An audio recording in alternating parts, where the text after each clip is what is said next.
श्री लक्ष्मी देव्यै नमः। फ्रेंड्स, आज की इस वीडियो में हम जानने वाले हैं कि दीपावली पर कलश की स्थापना की सही विधि क्या होती है, कब हमें कलश की स्थापना करनी होती है, कैसे करनी होती है, किस दिशा में करनी होती है और कितने दिन के लिए हमें कलश की स्थापना करनी चाहिए, इस कलश का विसर्जन किस प्रकार से किया जाता है, इसमें रखी गई सारी सामग्री का हमें क्या करना होता है। तो फ्रेंड्स, कोई भी पूजा होती है उसमें कलश की स्थापना जरूर की जाती है और दीपावली तो हिंदू धर्म का सबसे बड़ा त्योहार माना जाता है, महापर्व माना जाता है, जो कि पूरे 5 दिन तक चलता है। तो आप चाहें तो पूरे 5 दिन यानी कि धनतेरस की शाम से इस कलश की स्थापना कर लें, चौकी की स्थापना कर लें और यहीं पर अपने पूरे 5 दिन तक आप पूजन करते रहें और भाई दूज की शाम को आप इस कलश का विसर्जन कर सकते हैं।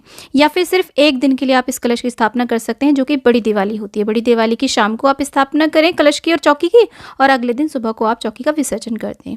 तो देखिए, कलश जो होता है वो सुख समृद्धि ऐश्वर्य देने वाला और मंगलकारी माना जाता है।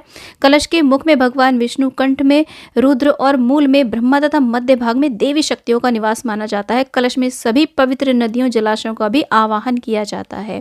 तो सभी शक्तियों को इस घट में आवाहन करके उन्हें जागृत किया जाता है। तो इसलिए कलश की स्थापना हमें करनी चाहिए, प्रत्येक पूजन में करनी चाहिए। और दीपावली तो महापर्व है, तो इसमें तो हमें अवश्य ही करनी चाहिए। देखिए, दिवाली जो पर्व होता है वो माता महालक्ष्मी का पर्व होता है, तो इसमें लक्ष्मी कलश की स्थापना की जाती है। तो कुछ विशेष वस्तुएं इस कलश में डाली जाती हैं, जो कि मैं आपको वीडियो में आगे बताने वाली हूँ।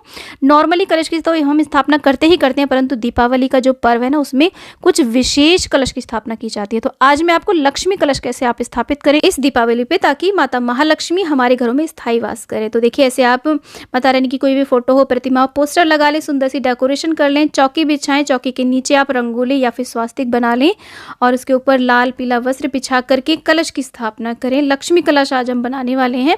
तो यहाँ पर देखिए, जो माता लक्ष्मी है वो कमल पर विराजमान रहती हैं। तो अष्टदल कमल आप जरूर बनाएं। हो सके तो रंगीन चावल लें, हल्दी से रंग लें, पीले रंग के चावल का प्रयोग करें, नहीं तो थोड़ी सी हल्दी आप चावलों में मिला करके आप इस तरीके से अष्टदल कमल जरूर बना लें। अष्टदल कमल नहीं आता है तो चावल की ढेरी भी आप लगा सकते हैं। आप चाहें तो यहाँ पे सप्तधान भी कलश के नीचे रख सकते हैं। उसके बाद में जानते हैं कि हमें कलश कैसे लेना है।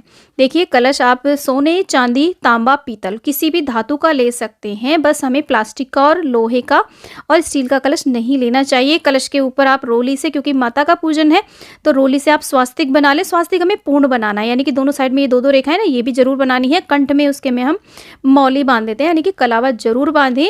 यहाँ पर आप मिट्टी का कलश भी ले सकते हैं। और उसके बाद में सबसे पहले हम गंगा जल डालते हैं कलश के अंदर और फिर उसे हम कंठ तक जल से भर देते हैं। देखिए, हमें चौकी ऐसे लगानी है। पूजा करने वाले का मुख उत्तर दिशा की ओर है, क्योंकि उत्तर दिशा को माता महालक्ष्मी की और कुबेर जी की दिशा माना गया है। अब कलश में कुछ चीज़ें डाली जाती हैं। देखिए, आप यहाँ पे लौंग, इलायची, सिक्का, सुपारी, हल्दी की गांठ, ये तो नॉर्मली हम सभी कलश की स्थापना में डालते हैं। लक्ष्मी की प्राप्ति के लिए आप यहाँ पर देखिए, जो सिक्का डालते हैं ना, वो आप चांदी का भी डाल सकते हैं। इसके अलावा आप एक कौड़ी, एक कमलगट्टा, एक गोमती चक्र जरूर डालें, थोड़े से चावल डालें, एक पान भी आप इसमें डाल सकते हैं और इसमें आप गुलाब का एक फूल जरूर डाल दें। और इसके अलावा आप इत्र, सुगंधी भी डाल सकते हैं। सर्व औषधि भी इस कलश में आप डाल सकते हैं। 7 प्रकार की मिट्टी आती है, जो कि पूजा सामग्री शॉप पे मिल जाती है, उसे भी आप लक्ष्मी कलश में डाल सकते हैं।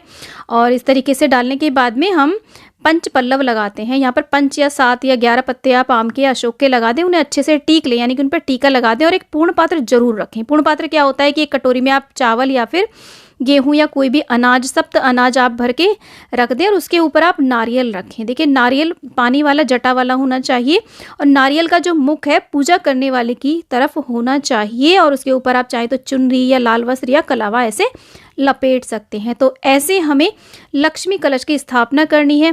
कलश की स्थापना हमें देवी के दाहिनी तरफ करनी है, यानी कि जब हम पूजा की तरफ मुख करेंगे तो हमारा ये लेफ्ट बायां हाथ बैठता है और देवी का ये बैठता है सीधा हाथ। तो सीधे हाथ की तरफ हम कलश की इस तरीके से स्थापना करते हैं। हमारे देश के कुछ क्षेत्रों में नारियल का मुख ऊपर की ओर भी किया जाता है, जैसे कि साउथ में या फिर महाराष्ट्र की साइड में ऊपर को भी किया जाता है। तो आप ऊपर भी कर सकते हैं और सामने भी कर सकते हैं, बस हमें नीचे नहीं करना चाहिए नारियल का मुख। और इस तरीके से नारियल का मुख अपनी ओर करके सुंदर सा हम ऐसे कलश सजा लेते हैं। इसे हम लक्ष्मी कलश कहते हैं, क्योंकि इसमें हमने कुछ विशेष औषधि डाली हैं, कुछ विशेष वस्तुएं डाली। अब देखिए सारी वस्तुएं आपको मिल पाएँ ऐसा संभव नहीं है, ज़्यादा से ज़्यादा आप व्यवस्था कर लें। सारी सामग्री की जो पूजा सामग्री की जो शॉप होती है ना, उस पर सारी चीज़ें मिल जाती हैं। तो आप कोशिश करेंगे, आजकल तो ऑनलाइन भी सारी चीज़ें आप मंगवा सकते हैं और इस तरीके से लक्ष्मी कलश की आप स्थापना करें।